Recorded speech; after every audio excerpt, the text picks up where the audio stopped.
iskuulkii isla soo dhigan jirteen oo dad fara badan waqtigii la garanayo hadda dad badan waxa kamid ah wasiirka amniga Dr. Honorable Adam Barre Ducaale waxa kamid ah Adam Barre Ducaale isku jaamacad baan ahayn waxa kamid ah ninka kale oo la dhahaa Harun Maxamed Yusuf asagana waa gudoomiyaha oo shirkadda tacliinta Nakonet waxa kale oo kamid ah ninka oo Director General ka tacliinta waxa kale oo kamid ah ninka kale oo la dhigi jiray oo wasiirka xigeenka Gabo meeqa wadan baad tagtay si wadamada aad jeceshahay dalxiiska inaad u tagtid wallahi hadda waxaan dhigi karaa 100 iyo inta hadda ii qoran buug igu qoran 136 136 wadan baan tagay targetkaydu waxa waaye God willing 2024 inaan dhameey aan have completed the whole meel kasto ay wadan ay dawlad ka jirto actually tuulada aabahay dugsi iyo magaalada tuulada xoolahana way joogeen meesha ceelal iyo warbay lahayd marka baadiin way ahayd magaalada way ahayd meeshiidan ku dhashay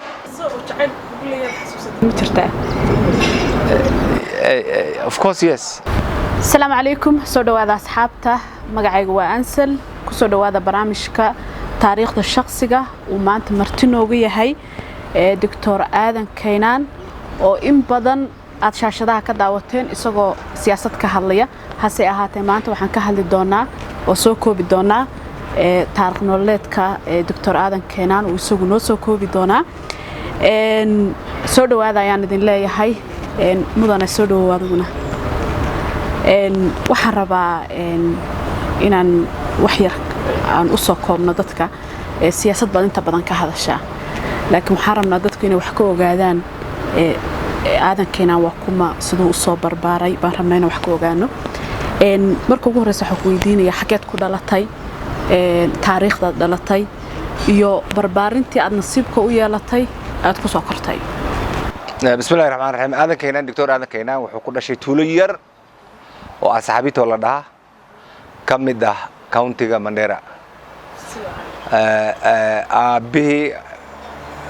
marxuum Xaaj Keenan wuxuu ahaa nin ahlu diina culimo ah tuuladaasna bilaabay magaaladana joogay tuulada baadiyana ku dhaqmay soo aniga labada life ba oo reemigana waan magaalada waan joogay alxamdulillah marka meeshaas aan ku dhashay school halkaas aan ka bilaabay school kale oo Ramo la dhahan tagay primary kadib waxaan high school ka bilaabay school kale dhawa Wajeer high school waan ka soo tagay waxaan Wajeer county kadib waxaan soo aaday school kale oo asagana Isiolo ku yaala Garbatul high school la dhaha kadib waan ka bagay jaamacad oo Moi University ku taasha Eldoret Rift Valley baan tagay first degree baan ka suubi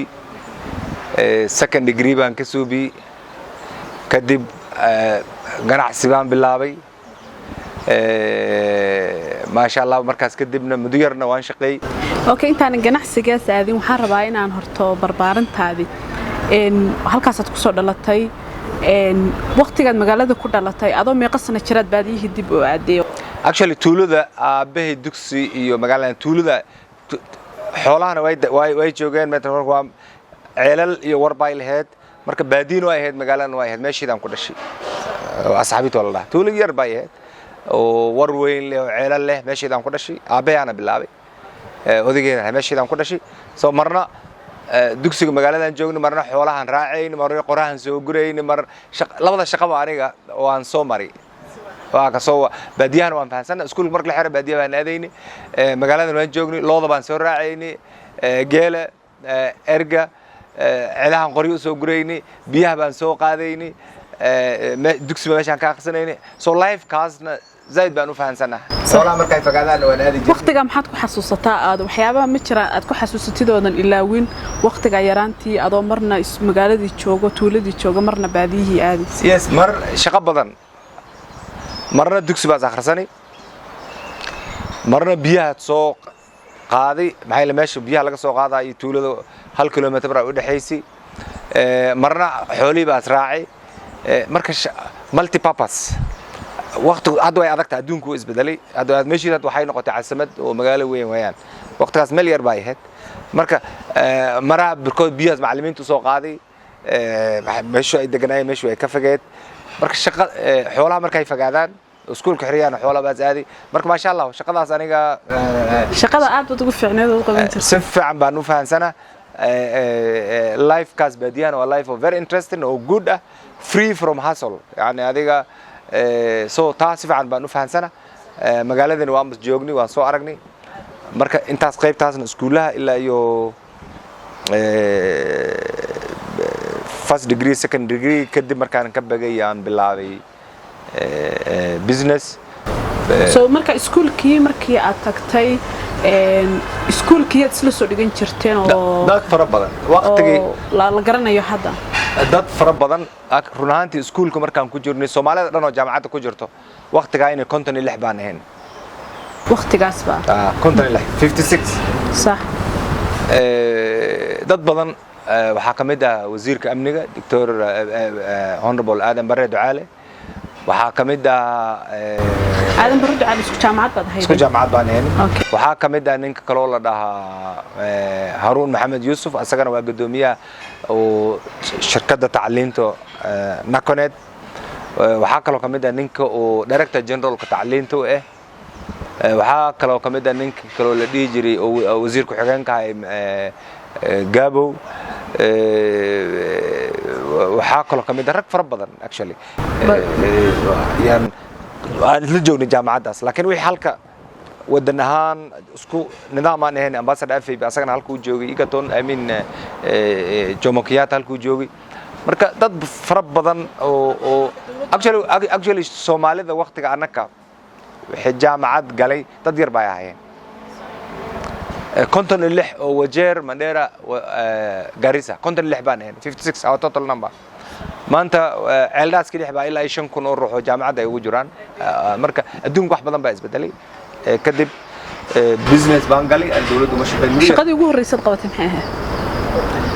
aniga business baan galay training markaan soo dhameeyay jaamacaddii xamaalad baan iska galay business anoo business ku jiro bay dawladda shaqo isiisay waxay liiga dhigay inaan ka noqdo board member shirkadda guryaha oo National Housing Corporation marka anoo ku jiro baan marka siyaasad qalbiga soo gashay waan iska casili siyaasad baan galay marka siyaasadda maxaa kugu dhaliyay markii ugu horeysay ma siyaasadda jecleed yaraantaadii sidee kugu dhalatay horto inaad siyaasadda ku biirtay waanti waqti kasta marka xataa dugsiga ku jirnay dugsiga kabiir baan ka ahay markaan iskuulka hoose ku jirnay dadka la tirsanaa madaxda baan ka ahay throughout iskuulka dhaxeeya marka waqti kastaba maadaama aan arkay maamulka ka jiray halkaas oo dhibaatooda dadka ay soo mareen dib u dhaci development la'aantii qalbigaydu waqti kasta waxaa ku dhisnay inaan maamulka wadankan aan ka qayb gala si horumar aan u gaarsiina tuulooyinkan ka iman marka qalbigaydu waqti kasta waxaa ku dhacday markaan dadka arag siday ku noolaayeen inaad wax ka bedesho inaan wax ka bedelan yaan ka fikiraa fikradii ma dhici karin waa inay tu guud luso keenay wadankana lagu isticmaalo ay noqoto marka waxaan ilaa waqti kastaba waxaan ka fikiray maamul isbedel oo sidaas inaan dadka wax la qabana marka I will say I will always a politician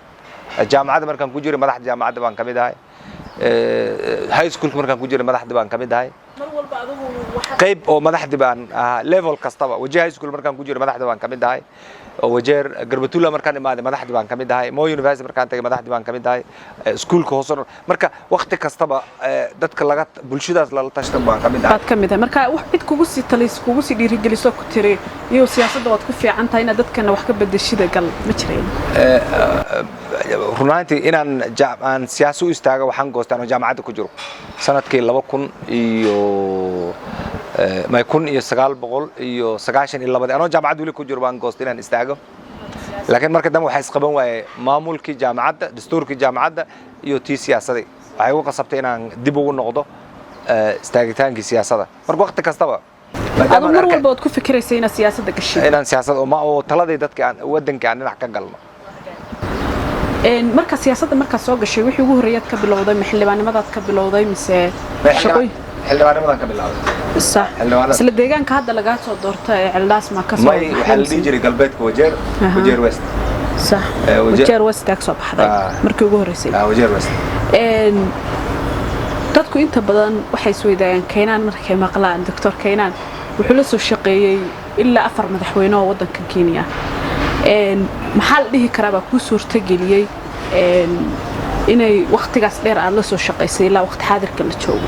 wallahi ta'ala alxamdulillah ma dhihi karaa alxamdulillah shukrillah ani uma haayo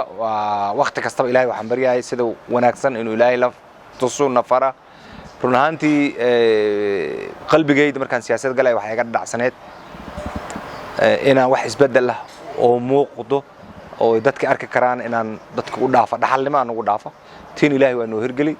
marka maadaama on kalmada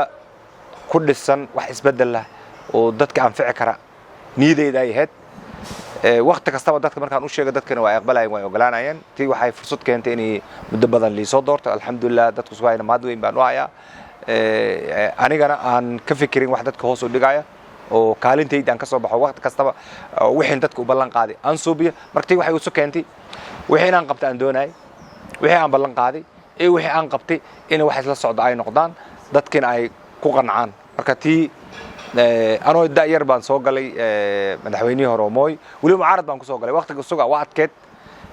qof oo NFD oo mucaarad dawladda ka baxsada aniga qofka ugu horeeyo mucaarad lagu soo doorto baan ahay xisbi yar ya oo niman cadiinay anaka safiina la dhaabaan isla soo galnay marka waxaan la kulunay resistance fara badan maxay waqtigaas gobolkaas dhan waxay u xirnay dawladda waqtigeeda jirtay laakiin alxamdulillah tiida waxaanu fursad badan baa ina siisay dad badan oo aan la soo wala shaqeynay ninka horeeyo xisbiga anaka u weynaanin oo Ingiriis u dhashay wahay oo Dr. Richard Leakey la dhaha marka tiida fursad badan baa inoo furtay inaan dad badan oo banaanaha saxbiyalka aan barano development badan oo dawladda ka baxsan oo banaanaha ka keeno wixii ku dii waxay keentay fursad marka oo dadkii tuulooyinka nagala soo doortay isbedel weyn ka keenay si wacan marka intaan hadda siyaasadda iyo waqtiga shaqadaas ku soo bilaadintan ku dhex jirno haddii ilaahay cimriga ku daayaad si joogtid ma jeclaan lahayd in madaxda dambe soo socota aad la sii shaqaysid of course yes you see qofka bini'aadan qof kasta horta waa siyaasi adiga siyaasi baa ta anzal laakiin siyaasiga kala ah siyaasad dhaqameed siyaasad guud siyaasad beecshara siyaasad diin qof kasta ba siyaasi weeyaan marka alxamdulillah aniga maanta hadaan ninka baarlamaanka ugu taariikha dheer maaha ninka baarlamaanka ugu odaysan ama ugu daaweyn maaha dad badan oo iga daaweyn baa jiraan waxaan anoo yar baa gal marka waxaan filayaa waqti kasta oo joogno qofka xataa haduu xafiis dawladeed haynin waliba waxa political animal marka alxamdulillah ilaahay duu caafimaadna siiyo umrina siiyo inta noolna waxaan doonaynaa wadankan inaan u dhaafno dhaxal oo generation ka soo socda ay ka faa'iidi karaan وهجاج تنك تاريخ هذا وقتي الدليرة هي السوقان الصومالي ذا يو دنك شعيل كسيدة سوى هذا راتي أردي أرتا قفك مركو دليرية أنا كحان عن ضد مسلمين أنا أبي وحو هايلين ومرحوم لين أو أهل الدين أو حق الدين very strict كواهي مركو حق استبى محل جاجين جري management family management إيو دين واحد لو محد بيجي أما نقطة النقطة أما فكرة النقطة واحد استبى واحد دين توقع شيء